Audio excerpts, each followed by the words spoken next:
Support for this podcast comes from viewers and listeners like you.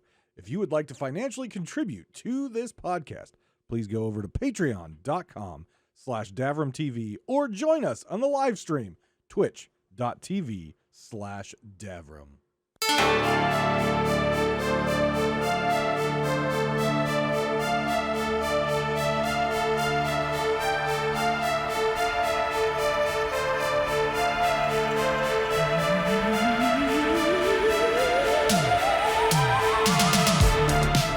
As far north as Marauder's Arch, as far south as Booty Isle, as far east as Ruby's Fall, and as far west as Mermaid's Hideaway, Pirate Talk Radio proudly presents the most in-your-face Sea of Thieves podcast on the waves. And now, broadcasting from his mother's basement, the biggest idiot to ever pick up a cutlass, your host, Davrim!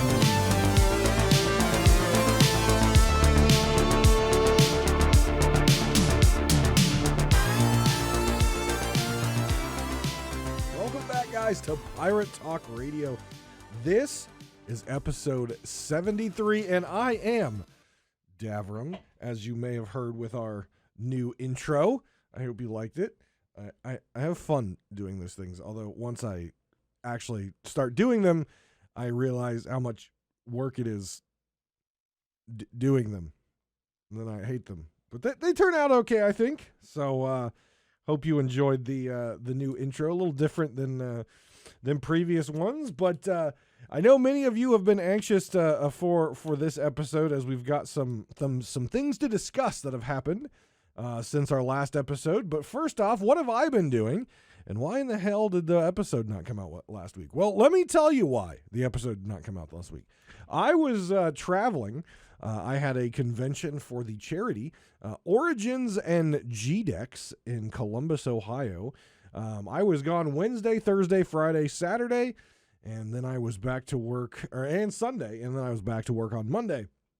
So I didn't have, there was no opportunity to record Pirate Talk Radio, unfortunately, last week, and I wanted to make sure some of these announcements got into this episode to talk about.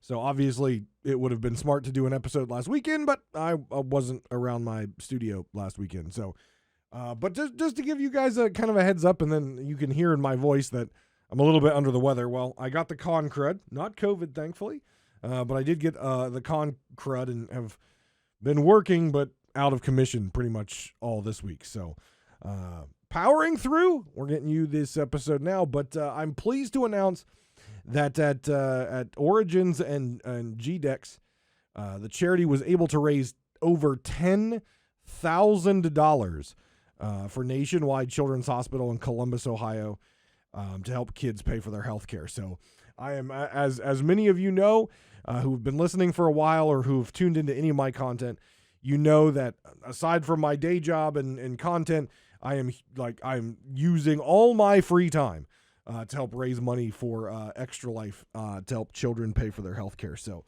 absolutely outstanding. We blew the last record out for that convention by double. The last record for that convention was around $5,000, and we did over $10,000 this time. So absolutely incredible. For those of you from Pirate Talk Radio who were in the area and came by and said hello to all of you again. Thank you for coming by and saying hello. And if you did donate to the charity, I greatly appreciate that. And selfless plug, if you are ever interested in donating to Extra Life to help children, you can go to extra-life.org. You can search by player name Davrim if you forgot how to do all that I just said, which is pretty simple, but, you know, my memory is shit too. In the show notes, there's always a link to go directly to donating to the charity if you would like to do that.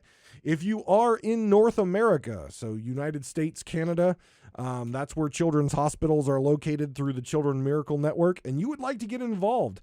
It is a charity kind of ran by gamers, right? We play games and raise money for kids.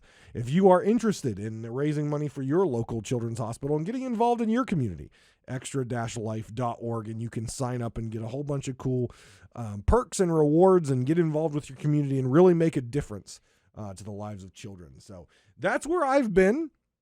Still recovering a little bit, though we will be back on the stream schedule for this weekend. So we're just going to pump ourselves full of vitamin C and Advil, and we're going to make it happen. No rest for the wicked, right? No rest for the wicked. But before we get too far into it, I want to welcome and thank our newest patron, Regis Stella. Thank you very, very much for subscribing to the Patreon.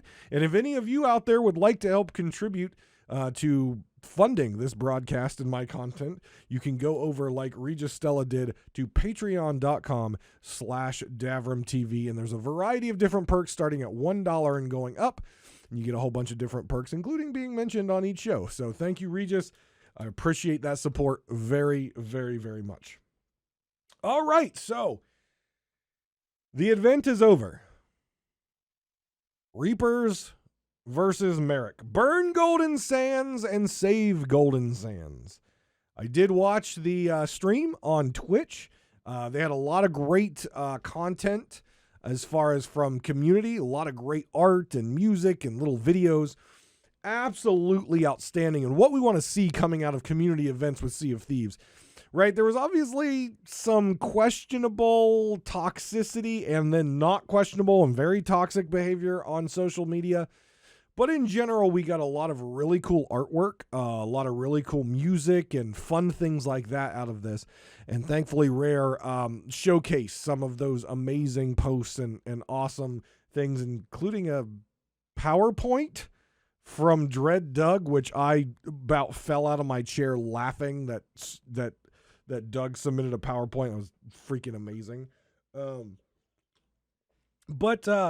Can we just take a moment before we dive into what actually like transpired in that particular that show and talk about Joe, the host? Their laptop is freaking amazing. They have some of the coolest stickers on their laptop that I've ever seen, including Get Wrecked, which was amazing, and hashtag rolls on deck laughing. I was like pausing the stream just to look at Joe stickers because that laptop is freaking amazing. Like my iPad and my gaming laptop has stickers on it, but most of them are like charity stickers and stuff like that I've got from Extra Life. There was so many cool stickers on that laptop. I'm just blown away. I'm just blown away. I feel bad for for the IT company at Rare who has to, get rid of those stickers whenever Joe has to upgrade their laptop. But holy crap, those stickers were amazing. I absolutely love them. So we all know, or if you don't know by now and you've been living in the rock, we saved Golden Sands, even though that's not what I wanted. It's not what Joe Neat wanted. And it wasn't the appropriate decision for Sea of Thieves. But that is what was decided. And it was, I don't think it was that close. I know they made it out to be a pretty close thing, but 56% to save 43% with some decimal points to add up to a total of 100 to ruin. That to me is not that close. That's 13%, right? Did I do the math right? Yeah, that's 13%. That's a decent chunk, if you ask me. That's a decent chunk. So, to me, it wasn't that close. I thought it was going to be closer. I was hoping Reapers were going to win because I personally thought that would give us the biggest change to the map, the biggest change to the game, which was our opportunity here, right? We had an opportunity as a community to come together and change this game's history, right? Change where this game is going and where the story goes from here.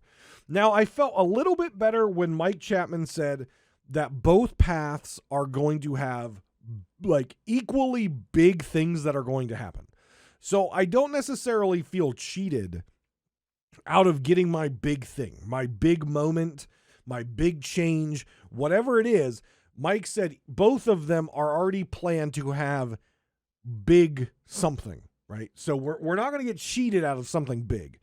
But I really, really, really wanted to see what happens if Golden Sands doesn't come back. I had a feeling it was still going to be an outpost, probably like an outpost of the damned or something, but that would be so cool. So I'm anxious to see, which direction they go now. Obviously, the decision has been made. In game, I think the fog has lifted a little bit, but I haven't got to play. I'll be honest, I haven't got to play, but I don't think any of the merchants or anything have came back to Golden Sands yet. I think we're gonna have to wait till season 7 for that, or at least the next adventure. I can't remember if the next adventure hits before season 7. I believe season 7 happens on the 22nd or 23rd of June. So just less than a week as of this recording right now.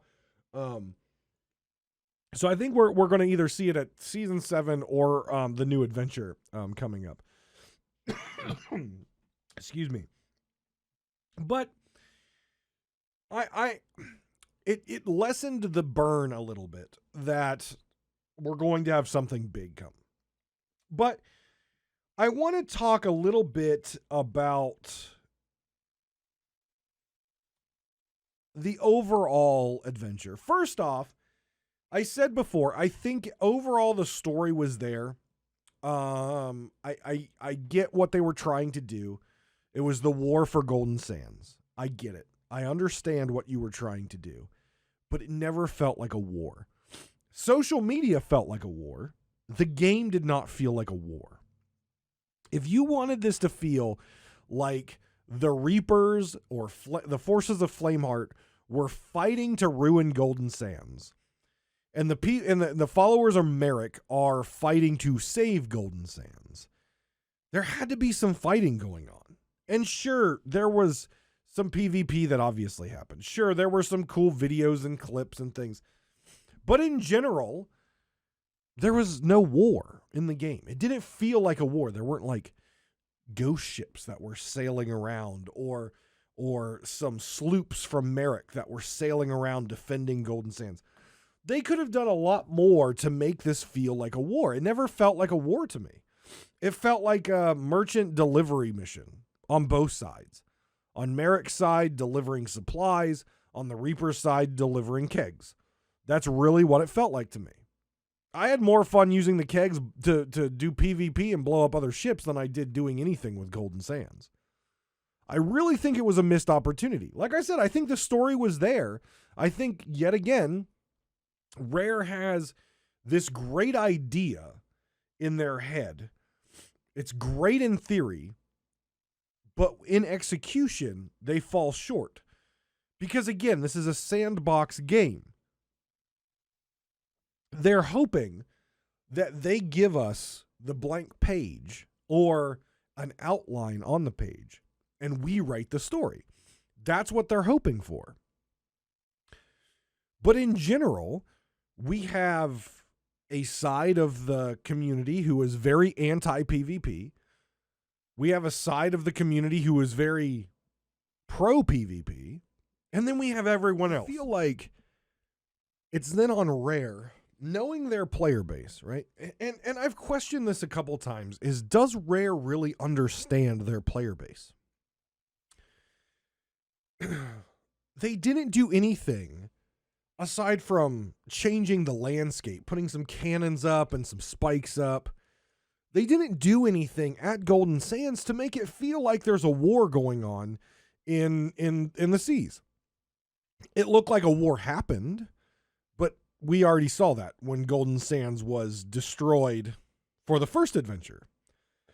It didn't feel like anything new was happening. It didn't feel like a war was going on. It just didn't feel like that. I really think, just like they've done in several adventures, they have this great idea, and what they hope will happen is they hope that the community will take the semi-blank page that they've given, and they will write the story. They will make it look like war. They'll have PvP going on at the outpost. They'll have ship versus ship circling Golden Sands, and they will have this absolutely epic war going on, which is what they anticipated or what it sounds like they planned. It's the war for Golden Sands, for God's sakes. So I really feel like with some of these adventures, most of these adventures, Rare has just been out of touch. And it's, I don't know how to fix it. I mean, this is Adventure 4. You would think they would be in touch with their player base by now in a way that you're designing things that are great ideas. But when you come down to the execution phase, you're just falling just short. You're just falling short on execution to take something that is okay to something that is good to something that is holy shit. It just feels like they're right there on the line, but they just don't have the cojones or they don't have the drive to push it over the line because they don't want to go too far. Right now with Sea of Thieves, I would rather them go too far than not far enough.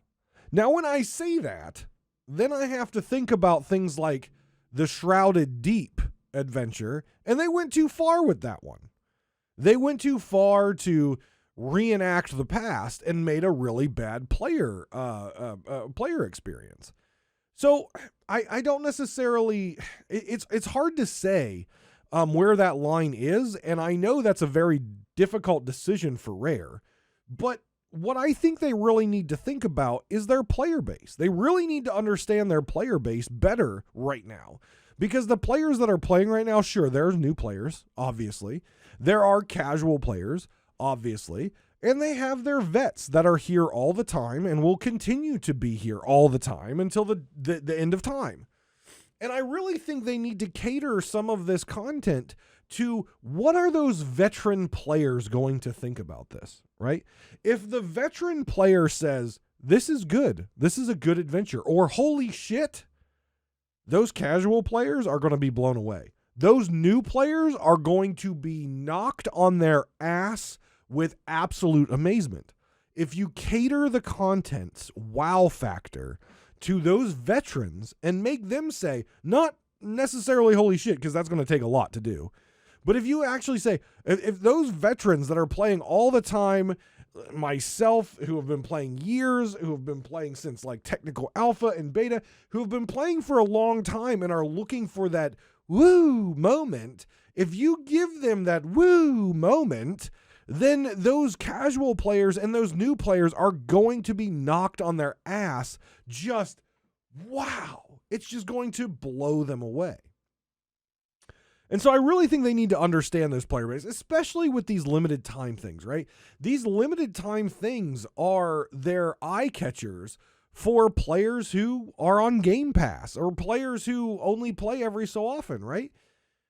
Yes, these adventures are lost to history at the moment. Hopefully we see that change, but they're kind of lost to history right now because if you come in later, all that you can do is open the book and read kind of what happened. You didn't get to experience it. But when you get one of those players who logs in during one of the adventures, make them feel just knocked on the floor, blown away by what the storytelling you're doing in this game. And I think they just missed it on this one. And they missed it on most of the adventures, one way or another. Mostly on the, we didn't do enough. But if they would have just had some AI sloops going around fighting some ghost ships, that would feel more like a war than it is right now. Then you actually have to fight your way in, right? If you're on Team Merrick, you've got to fight your way in through the ghost ships, protecting your rum bottles and everything else to turn them in. If you're Team Reaper, you've got to fight against the sloops. Now, they would have to figure out a way to code Reaper players, i.e. the Reaper emissary flag, so the ghost ships wouldn't attack them. But that's, I would assume, easy enough. And if you want to create an experience that feels like war, you should be figuring that out anyways. But it was just a miss for me. It was just a miss for me. Now, the other miss that I had on this particular adventure was, and this I think is the worst, right?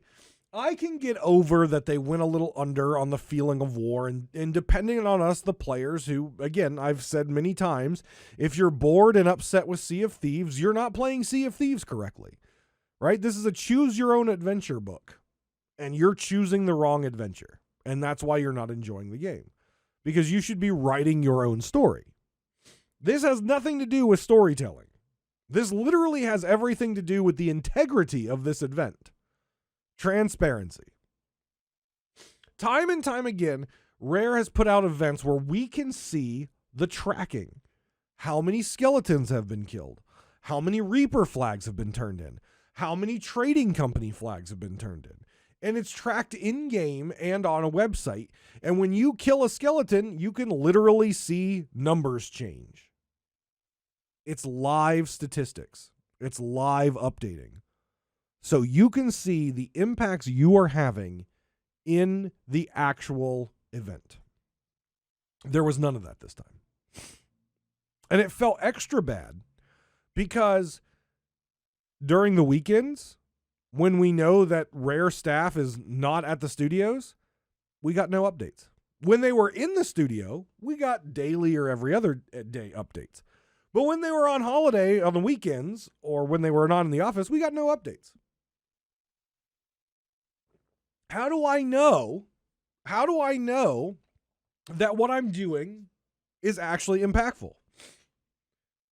How do I know what I'm doing is actually affecting the outcome? Do I trust Rare that they are actually calculating this properly? They actually have some system of calculation on the back end? I have to. I have no other choice but to trust that they do. But there was not enough transparency. There was no status bar on the map above golden stands. That would have been something they could do. There was no in-game tracking, which shows if I turn in 50 fruit crates to Merrick, I can see the digit changed by a certain percent or a certain unit of measurement. If I blow up a cannon rowboat on the shores of Golden Sands, I can see my impact immediately on the statistics in the game. This is very important. This is very important when you propose that the community has the ability through their actions, through their time of playing your game, to impact the future of the game. And you're driving so much social media hype around this, and you're causing some pretty toxic stuff to come out because of it. And you're also causing some really amazing, passionate pieces of art to come out of it. And there's clearly passion on both sides. You're doing your players a disservice if you're not showing them live calculations of what's going on. Even in the live stream. Sure, they said 56 excuse me, 56 point lots of decimals in favor of saving Golden Sands. That's great. That's great. Guess what? Guess what, Rare? Did you know I'm the _1 podcast for Sea of Thieves now? Did you know that? Did you know that? 76.69 some random amount of decimals of podcast listeners listen to my show. Fight me. By the way, that's not true. It's completely made up, and I'm proving a point. You can say whatever you want because your data is hidden. You did not show us the actual data. And that, to me, is a disservice to us, the players. When you're asking us to do things with our time in your game in order to make this ginormous decision in the history of the game we love, then you should at least do us the courtesy of showing us our actions are meaningful. Not every other day, not once a day, not only on weekdays during business hours. Every moment of every minute of every day, we should be able to open up and see not a color changing picture, but an actual numeric unit of measurement. And it should be explained what we do, the impact of each thing. One banana crate does this much. One rum bottle does this much. Completing the adventure for Merrick does this much. Completing the adventure for the servant does this much. One cannon rowboat explosion does this much. These should be things we know. And sure, some people are going to say, well, if we know that, then people are going to work the system and they're going to just do those things. Sure. But at least you know. Right now, we don't know. We saw a color changing image and some words on their website that was updated every other day-ish. Tweeted about every other day-ish. Was not updated at all during the weekend. Never changed a bit on a weekend. It's just, it was bad. That was the worst part of this adventure. This was supposed to be the glorious and big adventure that we get to change the history of Sea of Thieves. And that piece was a huge missed opportunity. Huge missed opportunity. So I'd like to see more transparency in this going forward. I like the fact that Rare did not tell us what was going to happen. They did not tell us the fork. What was happening if we did this or did that. They did not tell us that. And I like that because that does not then sway people's decision, right? This is supposed to be what you feel about your pirate in the game. That is what that's what this event was about. And I hope future events where they make us make decisions, they continue to do that. And we don't know the outcome. We don't know what's going to happen. We just have to write the story of the game through the eyes of our pirate, which is what the game's all about. There was a little Sea of Thieves, and that was Mike Chapman said, what happens next will be the Pirate Lord's response to the attack on Golden Sands. So what is Ramsey going to do? What is the Pirate Lord going to do? Obviously, this was Adventure 4? Yes, 4? So we have Adventure 5, and then we have Adventure 6, which will be the second finale.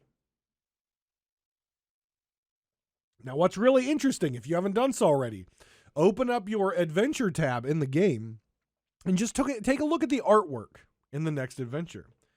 I picked out a few things that I found was really interesting. One, the Lantern of the Damned is there. And that lantern is, you get it by completing, I believe, 5 Fort of the Dams, 10 Fort of the Dams. I don't know. You had to complete a certain number of Fort of the Dams and you get that lantern. The other thing is, there is a journal sitting next to the lantern. And the journal is the same style of artwork journal, including the symbol on the front, as the journal of the Fate of the Morning Star Tall Tale, which is a beloved Tall Tale. And it's one that starts in the Sea of the Damned. So everything that this says is we're going to continue this narrative of the damned sea trying to get out. Obviously, that's Flameheart's plan. And maybe we're going to have some more information about the Fate of the Morning Star, which just so happens to have Grey Marrow in it. And there's a lantern from the Fort of the Damned that just so happens that you have to kill the spirit of Grey Marrow.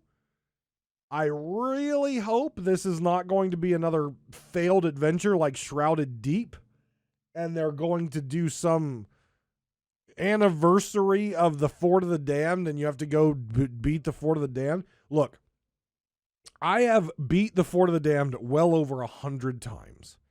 I love the Fort of the Damned. Please don't make this. You've already done this style of event so many times where you have to go and beat the Fort of the Damned. I hope that's not what you do. I hope you have something much more creative down your trousers than just go beat Fort of the Damned or something revolving around beating the Fort of the Damned. Okay? But just start thinking about that. Rare is good at symbolism. And when we see the Fate of the Morning Star Journal and we see, which deals with Gray Marrow, and we see the Lantern of the Damned sitting there, I would say that the next adventure is probably going to point us towards Gray Marrow and the Fort of the Damned. Just be prepared. Be prepared for it.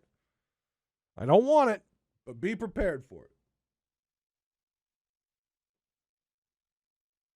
If you enjoy this show and you've been listening to Pirate Talk Radio for the first time or many, many episodes that we've put out, please do take the time to check out some of the sponsors that we have for this show. Humble Bundle.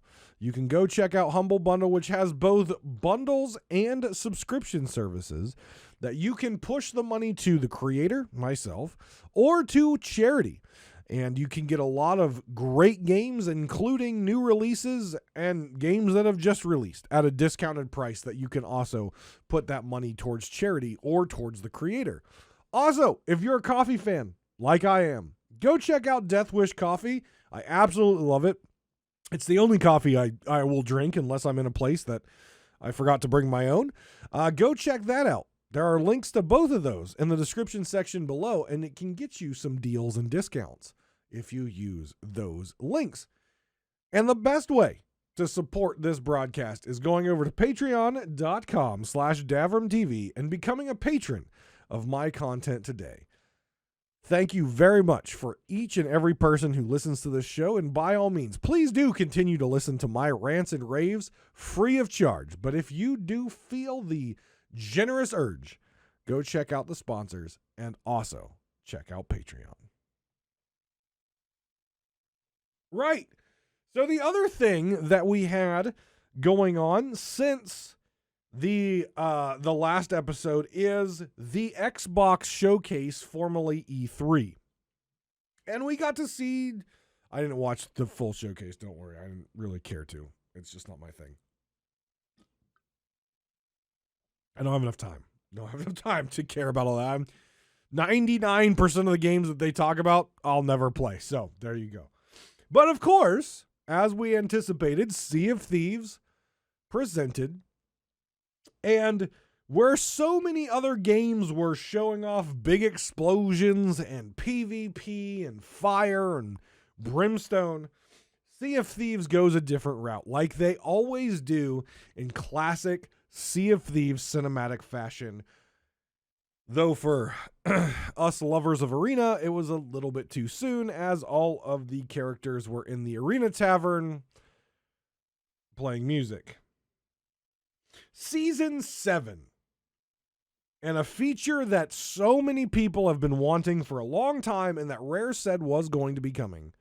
And one that, due to poor programming, we saw was coming because of some glitches that we got in the boats.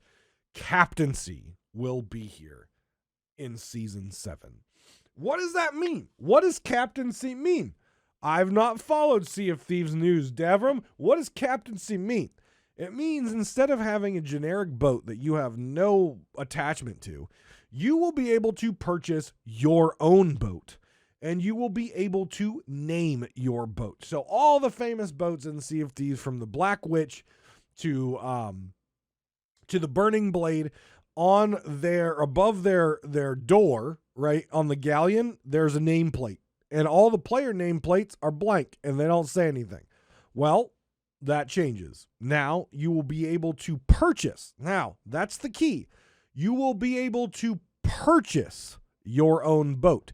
The question is, will you purchase it with ancient coins, or will you purchase it with gold? If you're purchasing it with gold, it's going to be a shit ton of gold, I have a feeling. I'm talking like Dark Adventurer-esque gold. That's my guess. If you're purchasing it with ancient coins, I would say $20. That's what I'm thinking. Okay? If Rare is smart about this, they'll charge ancient coins. I'm not saying that's what I want them to do, because I want everyone to be able to name their ship if they put in the work to get the gold to do it. But if Rare is smart with this, they would charge $15-20 per ship, so $60, or you can bundle it and do like $45 for all 3 ships, and you would purchase it. through ancient coins like you would any other cosmetic. If Rare was smart and wanted to generate revenue, that's what you would do. Now, you would piss off a lot of players, but I'm going to tell you this. Most people are going to buy it. Most people are going to buy it, especially when you can name your ship Booty McBootface. Just saying. But obviously the limitations, probably going to have the same coding that they did with the pets in Arena. No profanity, no racism, no homophobia, keeping it clean, which, by the way, is probably not going to work right off the bat. And you're probably going to see some offensive ship names. Just report it. Rare will get it taken care of. They did during the Arena. They'll get it taken care of. And if you're anyone out there who's thinking, oh, I'm going to test this system and do something goofy with letters or characters or whatever to try to get a dirty word or a racist term or a sexist term or a homophobic term or whatever hateful term you think is going to be funny, I hope you don't value your account, because I promise you it was in the trailer. Don't do anything stupid. Don't do anything stupid, because there's a chance you'll just lose your account over it. And then you would have to ask a question, was it worth it? Was the people you offended and maybe the few laughs you got really worth it? Use the old dome piece. Be smart. Be an adult. So you'll be able to save ship loadouts. This has been something that people have been asking for ages. The ability to save costume sets or outfits, the ability to save weapon loadouts, the ability to save ship loadouts. Because going through all the cosmetics when you've played for as long as I have and own everything, it takes a long time. It takes a long time. So this is the start. We'll be able to save ship loadouts now. You'll be able to customize your cabin, and you'll be able to earn rewards in doing things like captain voyages. They're adding captain voyages in that the captain can propose. And you'll be able to earn unique rewards that shows what your ship has been doing and what your ship has gone through. There's also something in there about choosing your path. Now, the choose your path thing, I'm not sure what to think about that. Do you, with the voyages, are you choosing the path you're going down? Because it showed Hunter's Call fishing, it showed Skeletal Fire Reapers, and then it showed a gal holding a rat, like a merchant, animal lover. So is it that your voyage decides your path, or will you actually have to decide the path of your ship? And you have multiple paths and you have multiple ships, so each of your ships could go different paths. I'm not sure how that's going to work. Or is it just choose your path, choose your emissary flag type thing? I'm not sure. I don't think they would make it a choose your path. It's the emissary system, and make it a call out on the showcase, being that system has already been in for years now. And so it's actually looks really cool. You can get little trinkets like picture frames. There's a picture of a pig. There is Order of Souls baubles. There's pieces of the Devil's Roar and stuff like that. And you can just decorate your ship and make it customizable to yourself. Now, there's probably going to be a lot of fights between friends and crews of who's the captain and blah, blah, blah. But that's how it goes. And hopefully they'll have a mutiny system in case your captain's an idiot and you can mutiny against them and take over.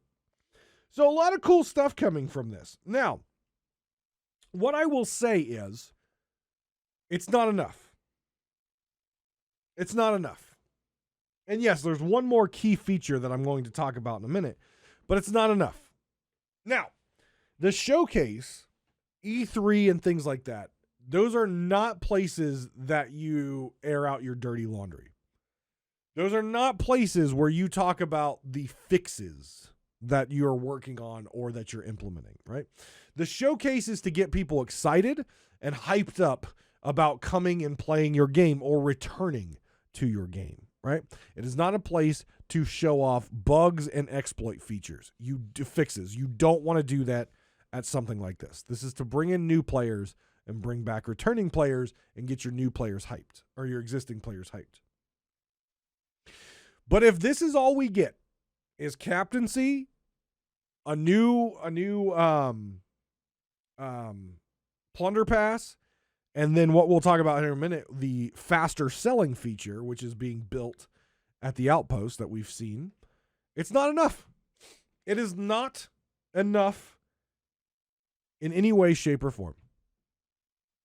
And this is why.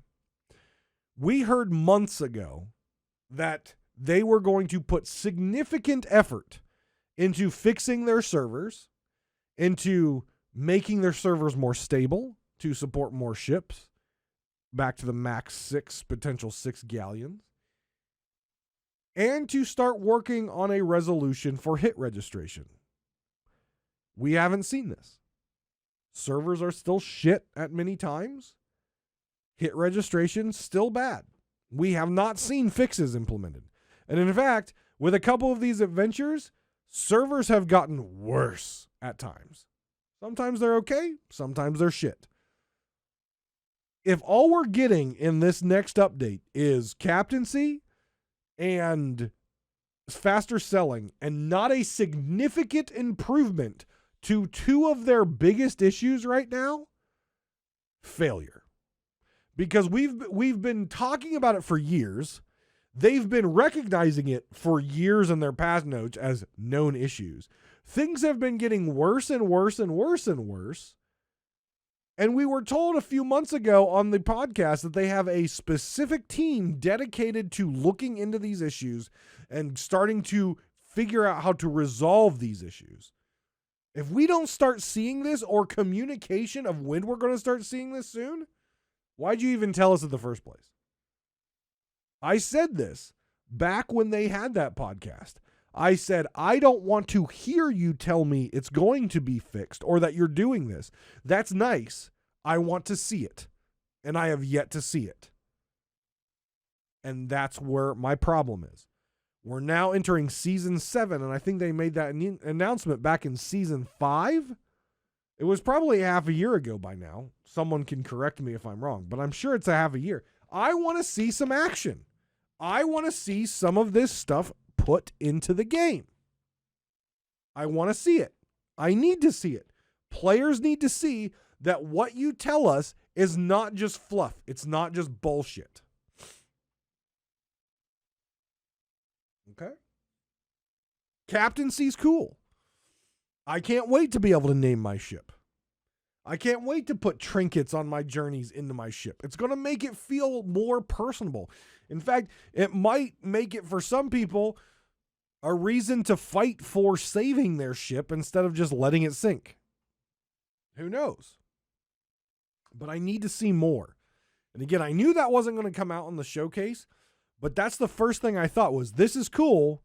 What about the shit you promised me 6 months ago? When's that coming in? And that's kind of how I took it there. Before we get to the last feature, by the time you're listening to this, Golden Glory weekend's almost over. So you probably have a few hours left in Golden Glory weekend. If you're watching it on YouTube, it's already passed. But Golden Glory weekend starts on the 17th of June and goes through, I believe, the Monday. It's the whole weekend of Golden Glory. And also, next week, right around the drop of season 7, the 22nd, 23rd, is the 1 year anniversary of A Pirate's Life. Hey, look how those things kind of lined up. Remember, I said something big. I mean, this is something the community has wanted for a while, and I said something big's going to come. There you go. 1 year anniversary of A Pirate's Life. Now, Rare obviously always likes to do something special for their large anniversaries. Will they do something big for A Pirate's Life anniversary? Not sure. It would be cool if they did. But at least we know that we're getting a feature we've been asking for a while, and that is captaincy. So we'll at least get that. So I hope you all enjoyed your Golden Glory. I hope you're excited for captaincy, and I hope you continue to hold Rare accountable for promises that they made months and months ago and have not fulfilled on them yet. And then the last thing, and I think this is outstanding, but I hope there is a limit to it. That is the fast or expedited sell feature that they're putting on each of the outposts.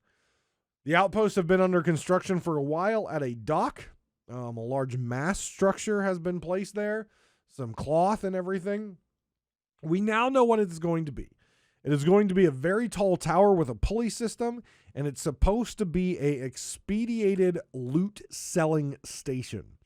Now, there's going to be a harpoon on it to allow you to, pull stuff over. Here's what I'm thinking. 1, you don't get emissary credit for selling at the expedited selling station.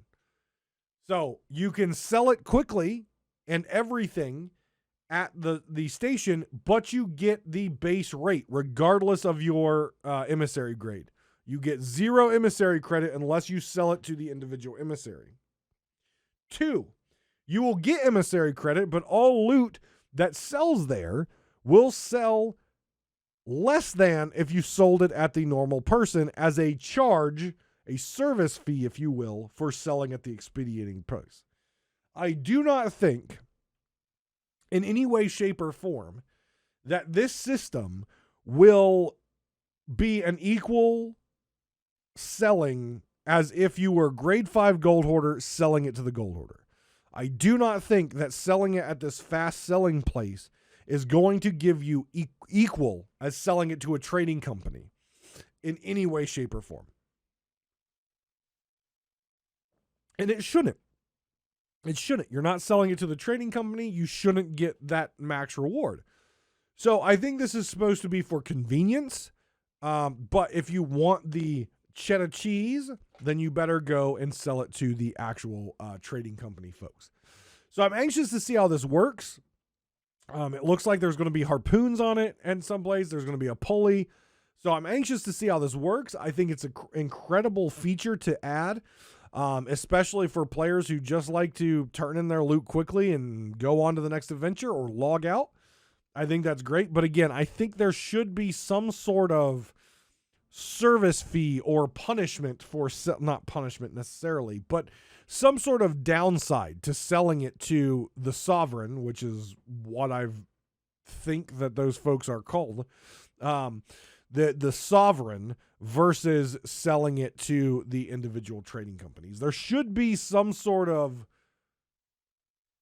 lower amount that you get out of that. You shouldn't get any rep either. Just my opinion. You shouldn't get any rep. So I hope everyone's excited for what's coming to Sea of Thieves. I hope everyone is cautiously optimistic for the next adventure and what Sea of Thieves plans to add to the game with Season 7, since it was a big hype update, which means people are going to join in and play, which means the servers had better be stable and the gameplay better be good when this season launches, because that's the fastest way to lose new players, is have shit stability. And right now, it's not that great. So, there you go. Guys, thank you very much for listening to Pirate Talk Radio. I appreciate it very much. I appreciate your patience as I got tried to get the sickness to a point where I could actually speak for an extended period of time. And thank you very much, everyone. Take care of yourselves and each other, and I will see you next week on Pirate Talk Radio.